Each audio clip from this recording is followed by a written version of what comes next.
C'est une information qui circule depuis le matin de ce mardi, bien que d'autres sources laissent entendre que le lieutenant-colonel Willy Ngoma, porte-parole de la coalition AFC M23, serait encore en vie. Toutefois, plusieurs sources indiquent que le lieutenant-colonel Willy Ngoma aurait été tué lors d'attaques menées à l'aube contre des positions de l'AFC 23 situées dans le territoire de Massissi, une zone déjà passée sous le contrôle de cette coalition. Ces informations s'ajoutent à un communiqué publié tôt ce mardi pour le porte-parole politique du mouvement, Lawrence Kanyuka, affirma que depuis 3 heures du matin, des drones larguent des bombes sur des populations civiles. Dans son communiqué, Kanyuka dénonce une violation de l'accord de cessez-le-feu signé par les deux parties. Dans un communiqué publié sur le réseau social X ce mardi 24 février 2026, il a déclaré que dans la matinée, les forces armées de la République démocratique du Congo et les alliés ont mené de violentes attaques dans les zones densément peuplées telles que Kitendeboa,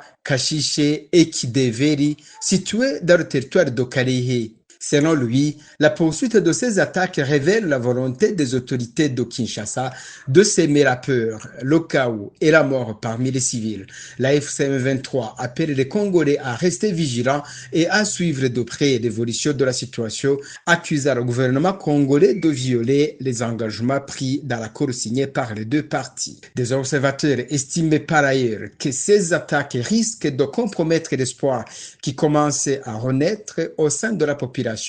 quant à une possible cessation des hostilités entre les deux camps.